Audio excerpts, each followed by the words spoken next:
Assalamualaikum warahmatullahi wabarakatuh. Hai anak-anak, bagaimana kabar kalian hari ini? Semoga kalian semua selalu dalam keadaan sehat, selalu bahagia, selalu ceria, dan tetap semangat untuk belajar dari rumah. Dan jangan lupa untuk selalu mematuhi protokol kesehatan dengan rajin mencuci tangan dan memakai masker. Hari ini Ibu sudah mengirimkan link absen Google Form. Silakan kalian mengecek link tersebut di WA Group. Kemudian kalian isi absen untuk hari ini. Kita mulai kegiatan belajar hari ini dengan berdoa sesuai dengan agama dan keyakinan masing-masing agar kegiatan belajar hari ini berjalan dengan lancar dan mendapatkan manfaat. Berdoa mulai. Selesai. Agar lebih bersemangat lagi untuk mengikuti pelajaran hari ini, kita coba tepuk semangat dulu yuk. Ikuti dulu dong ya. Semangat. Semangat. Wah, ternyata bersemangat semua ya hari ini. Baiklah anak-anak, tandanya itu kalian sudah siap untuk mengikuti pembelajaran hari ini. Adapun tujuan pembelajaran yang harus dicapai adalah yang pertama, siswa mampu memahami dan menjelaskan hubungan antar makhluk hidup, menjelaskan perbedaan antara simbiosis parasitisme, komensalisme, dan mutualisme, dan menyimpulkan hubungan khas antar makhluk hidup secara benar. Yang kedua, siswa mampu menemukan dan menentukan ide pokok dalam sebuah bacaan non-fiksi dan menyajikannya dalam bentuk sebuah peta pikiran secara baik dan benar. Adapun materi yang akan kita pelajari pada hari ini adalah tema 5 tentang ekosistem, subtema 3 tentang keseimbangan ekosistem. Baiklah anak-anak, langsung saja kita mulai kegiatan belajar hari ini. Yang pertama kita akan belajar tentang simbiosis. Apa itu simbiosis? Simbiosis adalah hubungan antar makhluk hidup. Untuk mengetahui lebih lanjut bagaimana hubungan antar makhluk hidup tersebut, coba kalian perhatikan gambar berikut ini. Adakah yang tahu gambar apakah itu? Iya benar, itu adalah gambar kupu-kupu dan bunga. Kira-kira apa yang sedang dilakukan kupu-kupu itu? Ya, kupu-kupu itu sedang menghisap nektar yang ada pada bunga. Menurut kalian, apakah kupu-kupu itu mendapatkan keuntungan? Betul sekali. Kupu-kupu mendapatkan keuntungan karena dapat menghisap nektar yang ada pada bunga.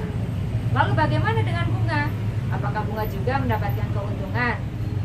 Ya, betul sekali. Bunga juga mendapatkan keuntungan karena ketika kupu-kupu menghisap nektar yang ada pada bunga, benang sari yang ada pada bunga dapat menempel pada puting, sehingga terjadilah proses penyerbukan. Jadi dapat kita simpulkan bahwa kedua hubungan makhluk hidup tersebut adalah hubungan yang saling menguntungkan atau yang kita sebut dengan simbiosis mutualisme. Selanjutnya, coba kalian perhatikan gambar kedua berikut ini. Gambar apakah itu? Ya, benar. Itu adalah gambar tali putri dan tumbuhan inangnya. Jika kalian perhatikan, tali putri itu bentuknya seperti rambut dan warnanya kuning, sehingga tali putri tidak bisa melakukan proses fotosintesis untuk membuat makanannya sendiri. Untuk membuat makanan, tali putri menghisap sari-sari makanan yang ada pada tumbuhan inangnya.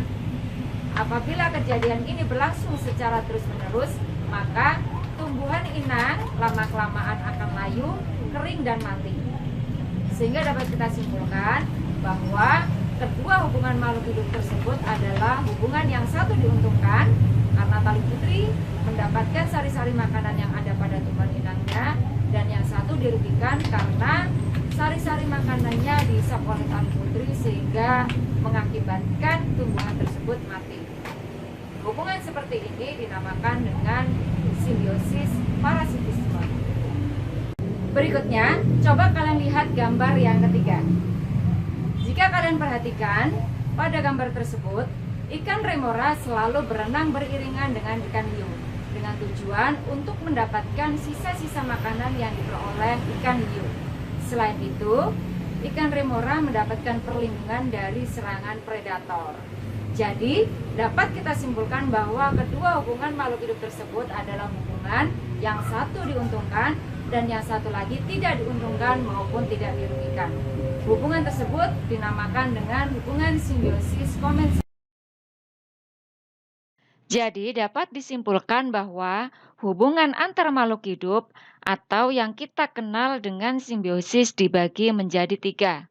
Yang pertama adalah hubungan yang saling menguntungkan, seperti hubungan antara kupu-kupu dengan bunga, atau kita sebut dengan simbiosis mutualisme.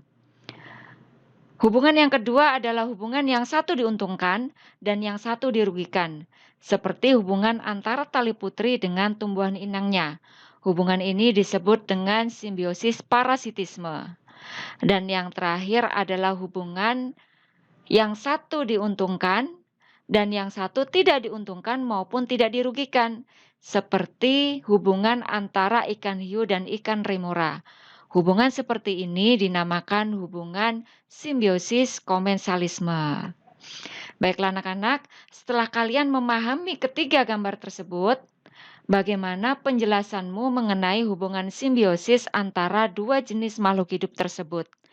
Apa perbedaan antara simbiosis komensalisme, parasitisme, dan mutualisme? Ya, benar sekali. Semua makhluk hidup memerlukan makhluk hidup lain untuk mempertahankan hidup. Makanan dan sumber energi lain menjadi salah satu faktor penting terjadinya kebergantungan antar makhluk hidup. Bentuk ketergantungan antar makhluk hidup diperlihatkan dalam sebuah rantai makanan dan jaring-jaring makanan. Bagaimana peran rantai makanan dan jaring-jaring makanan bagi kelangsungan hidup makhluk hidup di dalamnya dan di dalam ekosistem? Baiklah anak-anak, untuk mengetahuinya, apa itu rantai makanan, apa itu jaring-jaring makanan, kita simak pelajaran berikut ini. Anak-anak, coba kalian perhatikan gambar berikut. Ada yang bisa menjelaskan gambar apa itu? Ya benar, urutan peristiwa makan dan dimakan antar makhluk hidup. Padi dimakan oleh tikus, kemudian tikus dimakan oleh ular. Ular dimakan oleh burung elang. Burung elang mati, kemudian diuraikan oleh bakteri dan dapat dimanfaatkan sebagai pupuk untuk menyuburkan tanaman. Demikian itu seterusnya.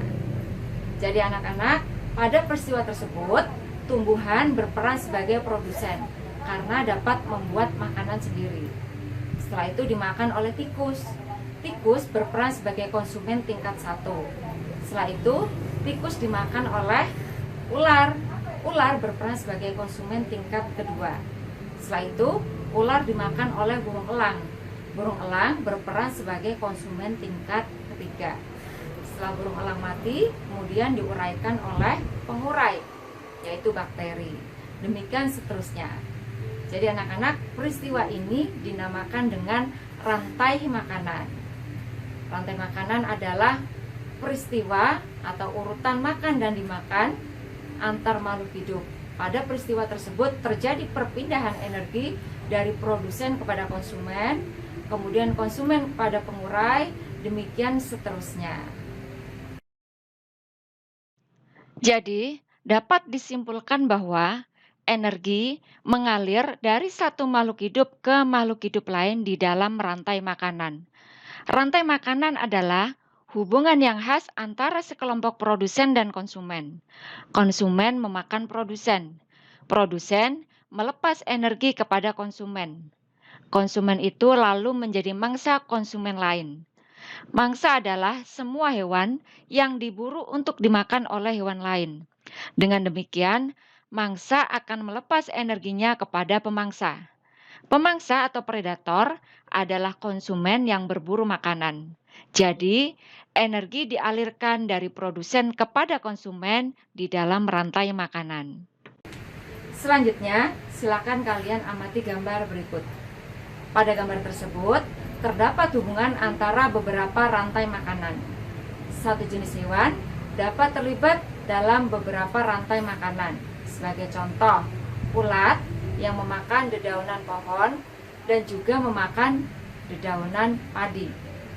Peristiwa ini disebut dengan jaring-jaring makanan, yaitu kumpulan beberapa rantai makanan yang ada pada suatu ekosistem.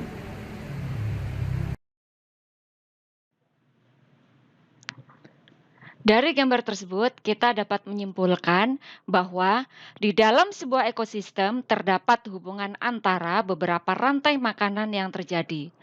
Satu jenis hewan dapat terlibat dalam beberapa rantai makanan. Demikian juga dengan produsen. Kumpulan dari beberapa rantai makanan di dalam sebuah ekosistem disebut dengan jaring-jaring makanan. Di dalam jaring-jaring makanan, jumlah hewan yang terlibat makin banyak dan energi yang mengalir juga makin kompleks. Pada jaring-jaring makanan, dimungkinkan terjadi persaingan antar makhluk hidup, baik di dalam rantai makanan maupun di dalam jaring-jaring makanan. Setiap komponen yang ada dalam jaring-jaring makanan saling mempengaruhi satu dengan yang lain. Selanjutnya, kita akan belajar untuk menentukan pokok pikiran dalam suatu paragraf.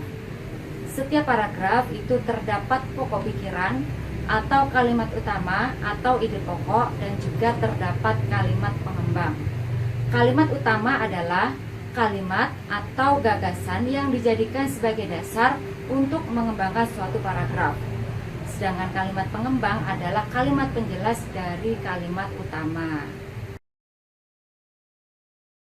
Anak-anak, mari kita cermati bersama teks bacaan non-fiksi yang berjudul Rantai Makanan dan Jaring-Jaring Makanan. Mari kita baca terlebih dahulu paragraf pertama berikut ini. Nah, anak-anak, setelah kita cermati paragraf pertama berikut ini, kita dapat menemukan ide pokok atau pokok pikiran pada paragraf tersebut.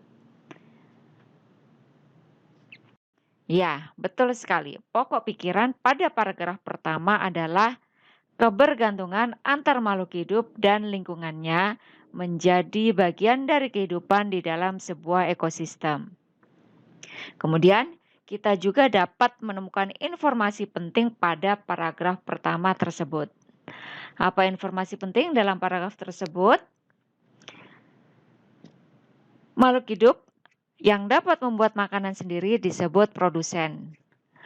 Makhluk hidup yang memakan makanan tanpa bisa membuat sendiri disebut dengan konsumen. Selanjutnya, marilah kita cermati paragraf kedua dari bacaan rantai makanan dan jaring-jaring makanan. Mari kita baca bersama terlebih dahulu. Mari anak-anak kita cermati kembali paragraf kedua.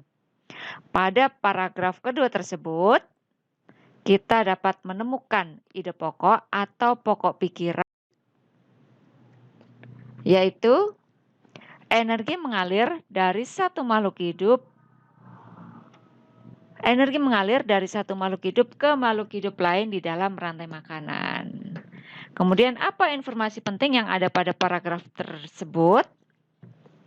Informasi penting yang ada pada paragraf kedua adalah rantai makanan adalah hubungan yang khas antara sekelompok produsen dan konsumen. Selanjutnya, setelah kalian menemukan ide pokok tersebut, buatlah peta pikiran. Kemudian, carilah informasi penting untuk melengkapi peta pikiran yang kamu buat. Selamat mengerjakan.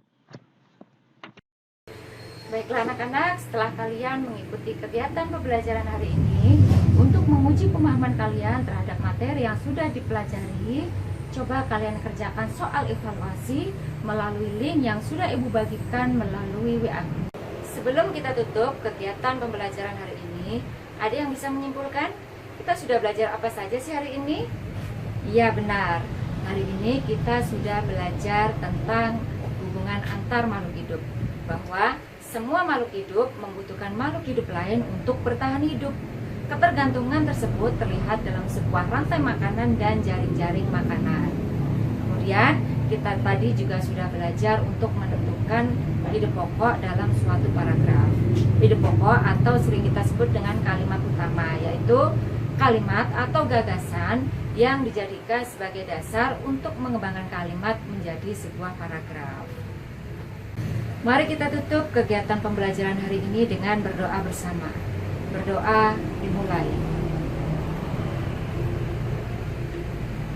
Selesai. Semoga kegiatan pembelajaran hari ini bermanfaat. Terima kasih. Wassalamualaikum warahmatullahi wabarakatuh.